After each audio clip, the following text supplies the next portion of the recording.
Vamos lá, galera. Boa noite. Hoje, como nós tínhamos combinado, todas as terças nós vamos ter um encontro para poder tirar as dúvidas de algumas pessoas que ficam mandando pelo inbox, manda pelo WhatsApp, termina os encontros ao vivo, tem vezes que não acabam não perguntando na hora.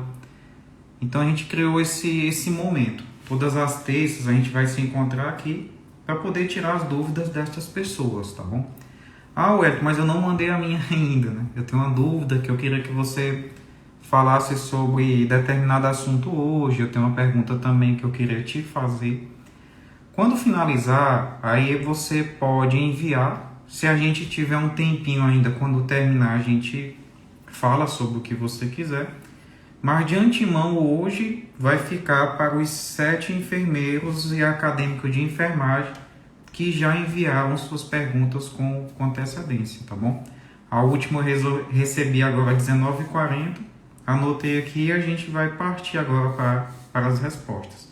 Lembrando, gente, só reforçando que o objetivo destes encontros e de todo o conteúdo que eu coloco nas redes sociais é te dar mais segurança em relação à assistência, independente de você ser uma pessoa que tem experiência ou não. Então o objetivo é encurtar a estrada, botar você para ter um pontinho a mais relacionado à segurança em relação à assistência. Então nós vamos começar com a pergunta número 1. Foi uma enfermeira aqui da região que perguntou sobre os cuidados ao monitorizar um paciente. Ela falou que trabalha em unidade de terapia intensiva e já passou por uma situação um pouco complicada. Ela disse que o paciente estava com droga vasoativa e acabou ficando muito tempo com o paciente sem medir a pressão e perderam o valor da pressão arterial do paciente. É como se tivesse caído. Ninguém percebeu e quando foi medir a pressão estava muito baixa. Aí ela mandou aqui: Wellington, quais seriam os cuidados relacionados à monitorização? O primeiro cuidado que eu recomendo você ter, gente, com monitorização é cuidar do monitor.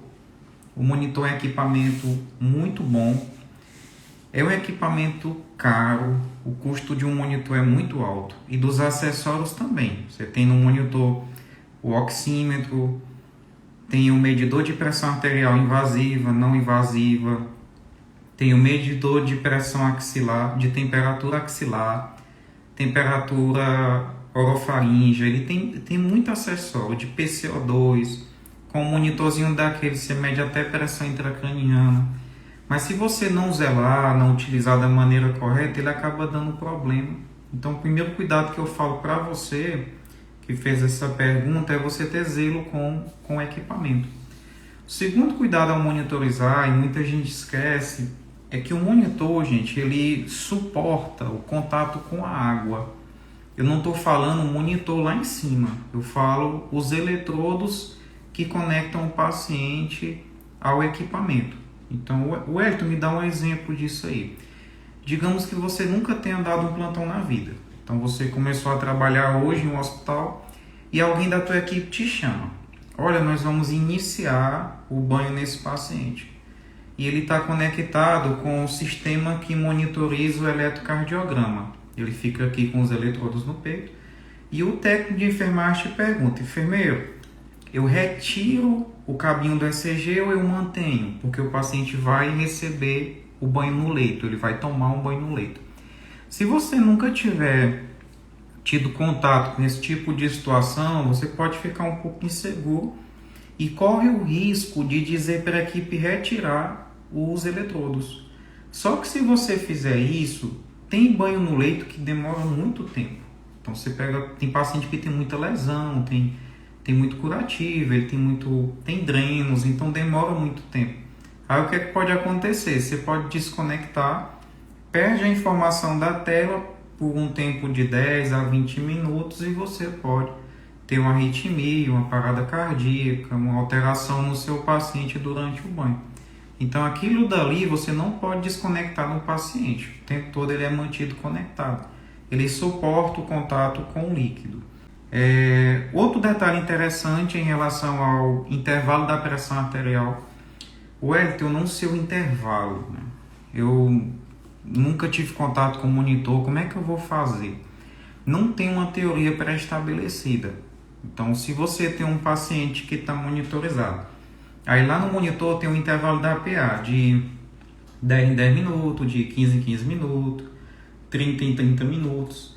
O que é que eu dou de recomendação para você? Se o paciente é grave e está utilizando droga vasoativa, você diminui o intervalo de aferição de pressão arterial. Se você botar um intervalo longo, pode ser que seu paciente ele tenha alguma alteração da pressão e você não perceba. Então, encurta o intervalo. Está com noradrenalina, dobutamina, vasopressina e coloca de 10 em 10 minutos, de 15 em 15 minutos.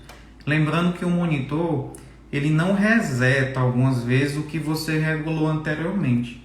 Então, se aquele paciente que estava lá, grave, medindo pressão a cada 10 minutos, ele tem alta em um determinado dia, ou então ele vem a óbito, e na sequência você tem a admissão de uma idosa que foi para a UTI porque a avaliação cardiológica dela indicou que ela fosse para a UTI, no pós-operatório de uma cirurgia ortopédica. Quando ela entrar lá, se ficar medindo de 10 em 10 minutos, quando der 2 da manhã, ela vai começar a desorientar. Ela fica por conta da pressão que ela vai receber no braço com intervalo curto. Tá bom? Então, essas são as principais colocações relacionadas ao monitor. E fazer rodízio com o oxímetro, tá? Não esquecer. Botou o dedinho aqui, aí tem que passar com um dedo pro outro. E lembrar, gente, que a oximetria de pulso, tem vezes que você não pega. Tem vezes que você fica louco ali, querendo ter oximetria em um paciente que está com droga vasoativa a 40 ml hora. Por que você sabe disso, Porque eu já vivenciei essa situação várias vezes. Então, quando o paciente está com noradrenalina em alta vazão, o dedo do paciente fica com isquemia tão grande, gente, que você vai fazer glicemia e você pressiona o dedo do paciente para você conseguir uma gotinha de sangue e não consegue. Então, coloca o oxímetro ali e você fica várias horas tentando e não consegue. Então, paciência, tem que entender que o organismo ele tem um limite e você vai ter que tentar estabelecer isso aí, ter esse bom senso para não ficar querendo a todo e qualquer custo ter um sinal vital que você não vai conseguir, não consegue.